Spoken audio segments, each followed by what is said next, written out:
Hello and welcome to the 8th section, Ramping Up on Full Stack JavaScript. In the previous section, we took a dive into shipping and deploying our app.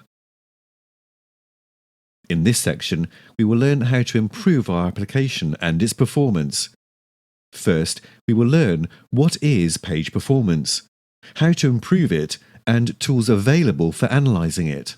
We will also learn what is an isomorphic application, what benefits it provides, and see an example of an isomorphic application.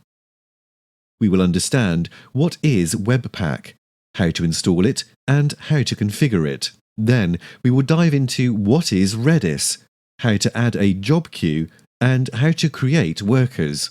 Last but not least, we will learn why use a cluster, how to create a Node.JS cluster, and how we could improve an application or development workflow.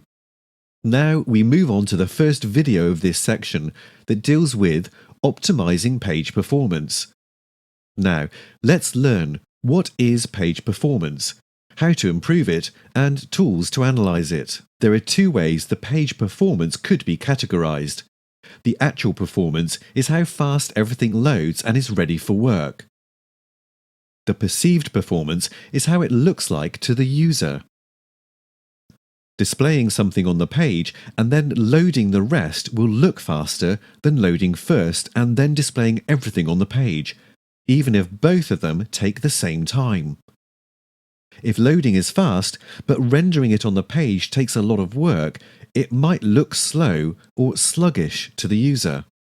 Page performance is very important.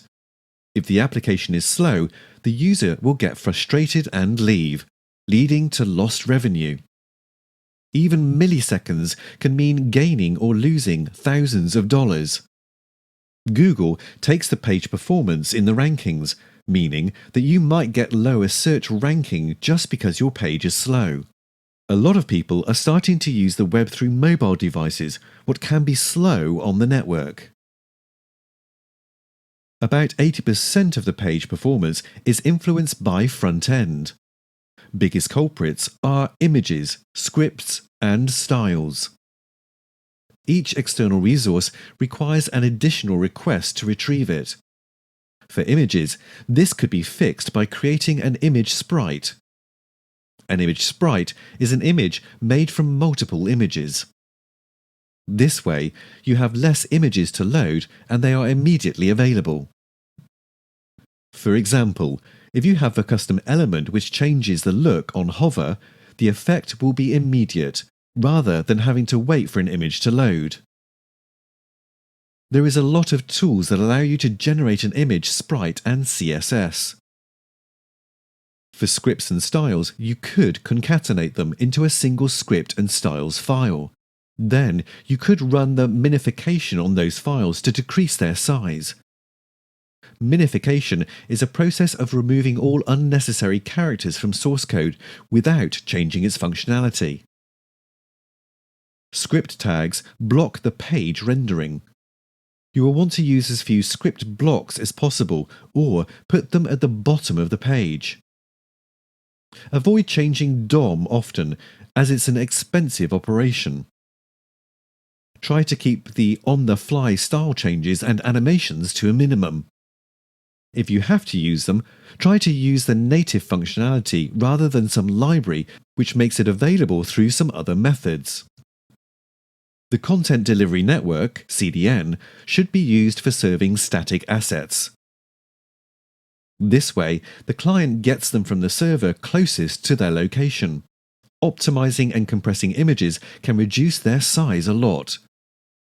There is not a lot of point in saving a few kilobytes in scripts if megabytes are being wasted for loading images. Often, you can get up to 75% size reduction without losing quality. There is multiple online and native tools for optimizing the images. For analyzing the page performance, you could use the web developer tools included with your browser. On Network tab, you can see the requests made, how long they took, and their size. The Timeline tab allows you to record and analyze all the activity in the application as it runs. you get a complete overview of what happened and how long it took. First, you record that you want, and then you analyze the data for performance issues.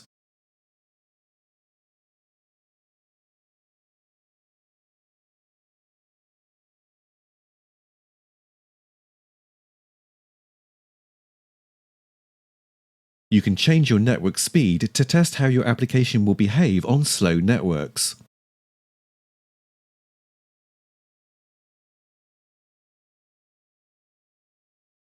YSlow, provided by Yahoo, analyzes the page, gives you a grade, and suggests the changes you can make to improve the performance. PageSpeed Insights is provided by Google and similar to YSlow. GT Metrics analyzes the page and provides a lot of data about it. It provides the results from PageSpeed and YSlow, gives you the waterfall chart, and allows you to see a video of your page rendering. There is a lot of tools online that help you with analyzing page performance. Just find the one you are comfortable using. Congratulations! Now you know what impacts page performance and how to improve it. In this video, we learned what is page performance, how to improve it, and tools available for analyzing it.